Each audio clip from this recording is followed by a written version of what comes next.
नमस्कार साथियों, आप सभी का स्वागत है आपके अपने फ्यूचर रैंकर्स में। आज हम आपके लिए गुणनखंड की पार्ट 2 टॉपिक लेकर हाजिर हूँ, जिसमें आज हम आपको बताऊंगा सबसे छोटा और सबसे बड़ा गुणनखंड कौन सा और कैसे निकालते हैं। तो अगर आप हमारा गुणनखंड का नंबर सिस्टम का वीडियो देख रहे हैं तो हमारे चैनल पर सभी जो नंबर सिस्टम के पार्ट अवेलेबल हैं, आप वहां से देख सकते हैं। आज हम इस वीडियो में आपको टाइप 4 पढ़ाने वाला हूं, सबसे छोटा और सबसे बड़ा गुणनखंड। बिना कोई देरी किए हम लोग स्टार्ट करते हैं वीडियो को। तो आज हम पढ़ने वाले हैं सबसे छोटा और सबसे बड़ा गुणनखंड। तो इसमें हम बता दूं तो आपको एक ट्रिक यूज करना है, हर जगह करना, कहीं गलत नहीं होगा। और ट्रिक क्या है? तो ट्रिक यही है, अगर सबसे छोटा गुणनखंड देखा जाए, कोई भी संख्या हो, उससे ये मतलब नहीं करता कि इस संख्या का गुणनखंड सबसे छोटा अलग होगा, उस संख्या का सबसे बड़ा गुणनखंड अलग होगा। तो सबसे छोटा गुणनखंड हमेशा किसी भी संख्या हो उसका सबसे छोटा गुणनखंड 1 होगा। और सबसे बड़ा गुणनखंड की बात करें, सबसे बड़ा गुणनखंड की बात करें हम, तो हमें मिलेगा वही संख्या होगी जो जिसका आप गुणनखंड निकाल रहे हैं कि सबसे बड़ा गुणनखंड, तो वही संख्या होगी जिसका आप एक एग्जाम्पल में एक एकदम बढ़िया से इसको स्पष्ट रूप से आपको समझाता हूँ। अगर हम 45 का निकालें कि सबसे छोटा जो गुणनखंड क्या होगा, तो हमने पहले बताया हूँ सबसे छोटा गुणनखंड 1 होता है। मतलब कि इसका सबसे छोटा गुणनखंड छोटा फैक्टर 1 होगा। कितना होगा? 1 होगा। और वही बात किया जाए कि सबसे बड़ा क्या होगा, तो सबसे बड़ा फैक्टर इसका होगा वही संख्या, मतलब कि 45 ही इसके सबसे बड़ा होगा, क्योंकि 45 इसका सबसे बड़ा गुणनखंड होगा और 1 सबसे छोटा गुणनखंड होगा। एक उदाहरण और लेकर और भी स्पष्ट कर देता हूँ। जैसे हम क्वेश्चन नंबर 1 में हम बताऊं 47 का सबसे छोटा गुणनखंड क्या होगा।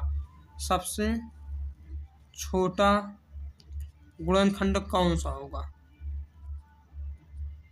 गुणनखंड कौन सा होगा?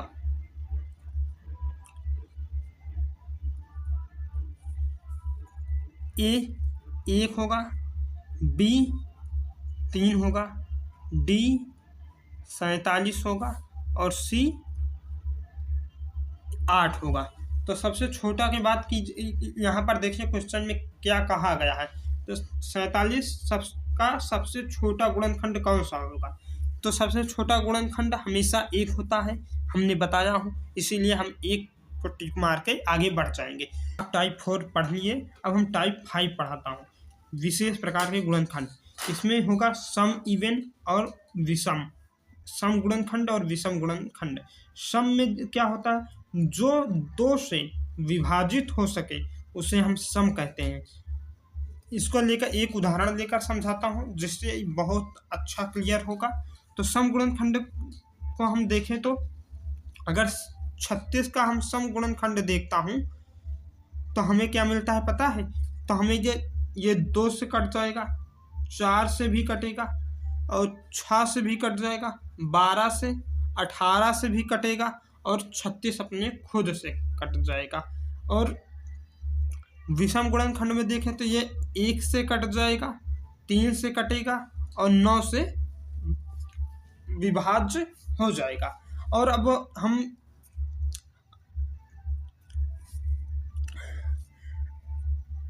आपको ये क्लियर हो गया होगा। अब हम टाइप नंबर 6 की ओर बढ़ता हूँ, जिसमें हम आपको समान गुणनखंड महत्तम समापवर्तक मतलब HCF बताने वाला हूँ। इसका मतलब होता है दो या अधिक संख्याओं के समान गुणनखंड में जो सबसे बड़ा हो HCF कहलाता है। फिर से एक चक्कर आपको बताता हूँ, दो या अधिक संख्याओं के समान गुणनखंड में जो सबसे बड़ा हो HCF कहलाता है। उदाहरण लेकर समझाता हूँ तो और भी क्लियर होगा। जैसे 12 है, ये 1 से कटेगा, 2 से भी विभाजित होगा और 3 से भी विभाजित होगा, 4 से भी होगा, 6 से भी होगा और 12 अपने से होगा। यहाँ अगर हम आपसे पूछें कि सबसे छोटा गुणनखंड बताइए और सबसे बड़ा, तो सबसे छोटा गुणनखंड 1 हो जाएगा, सबसे बड़ा गुणनखंड यहाँ पर 12 हो जाएगा। और 18 की बात करें तो 18 1 से विभाजित होगा, 2 से भी होगा, 3 से भी होगा, 6 से होगा, 9 से होगा और 18 अपनी जिस संख्याओं से होगा। ऐसे हम एक और उदाहरण लें, 14 ले लेता हूँ।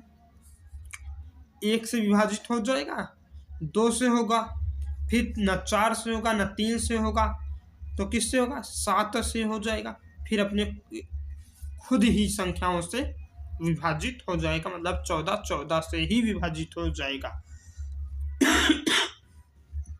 अगर इन दोनों में हम बात करें कि कॉमन क्या बनता है, यहाँ पर सबसे ज़्यादा खास और HCF का मतलब होगा जो कॉमन बनेगा। तो कॉमन कौन बन रहा है पहले ये आपको बताता हूँ। तो 1 1 है, 2 भी है, 3 3 है, 4 है पर इसमें 4 नहीं है, 6 6 है, 9 इसमें नहीं है, 12 और 18 है। तो कॉमन जो फैक्टर की बात करें तो इसमें हम कॉमन फैक्टर में HCF बराबर 6 मान लेता हूँ। अब हम टाइप नंबर 7 में कुछ अच्छे क्वेश्चन को हल कराने वाला हूँ जो आपके ये पेपर में पूछा जाएगा। तो चलो स्टार्ट करता हूँ उन क्वेश्चन को। तो पहला नंबर क्वेश्चन के देखता हूँ, कौन सी संख्या 54 का गुणनखंड है। तो इसमें कौन सी संख्या 54 का गुणनखंड है? तो 7 से 54 नहीं कटने वाला, 9 से कट जाएगा, 11 से नहीं कटेगा, 13 से नहीं कटेगा। अगर हम 9 से करें तो ये 54 भागे 9 करेंगे तो हमें रिमाइंडर 6 मिल जाएगा। ये देखिए 9 से ये कट रहा है, इसीलिए ये 9 गुणनखंड 54 का गुणनखंड है। अब अगले क्वेश्चन की ओर चलता हूँ। तो अगला ये सवाल क्या है, 20 के गुणनखंड बताओ। 20 के हमें गुणनखंड बताना है। तो 20 का गुणनखंड आप HCF निकाल सकते हैं और गुणनखंड बताने के लिए आपको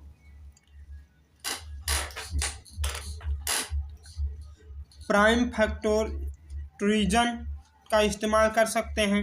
तो हम यहाँ पर आपको गुणनखंड ये निकाल के बताता हूँ। ये 1 से विभाजित होगा, 2 से भी होगा, 4 से भी होगा, 5 से भी होगा, 10 से होगा और 20 से विभाजित हो जाएगा। इसीलिए इसका गुणनखंड 1 2 4 5 और 10 और 20 है। 24 और 36 के समान गुणनखंड बताओ।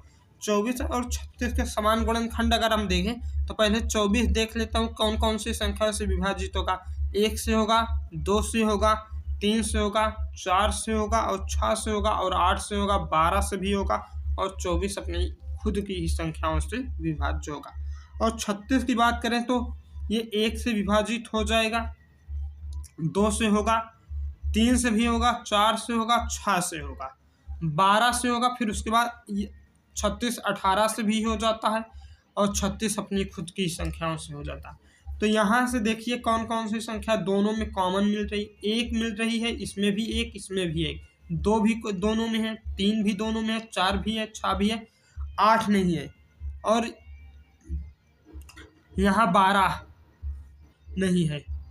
12 या दोनों में कॉमन है, पर 36 9 से विभाजित हो जाएगा और इसमें 9 से विभाजित नहीं होगा 24, इसलिए 9 को और 8 को छोड़ देता हूँ।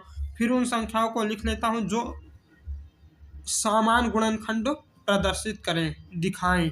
तो समान गुणनखंड कौन कौन सी संख्या दिखा रही है, पहले ये देख लेता हूँ। समान गुणनखंड 1 है, 2 है, 3 है,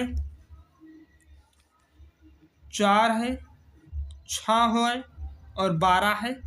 ये इतनी संख्याएं एक दूसरे में कॉमन मिल रही हैं जो 24 और 36 के समान गुणनखंड हैं। तो मिलते हैं नेक्स्ट वीडियो में, तब तक के लिए धन्यवाद दोस्तों। अगर हमारे चैनल पर नए आए हो तो चैनल को सब्सक्राइब जरूर करना।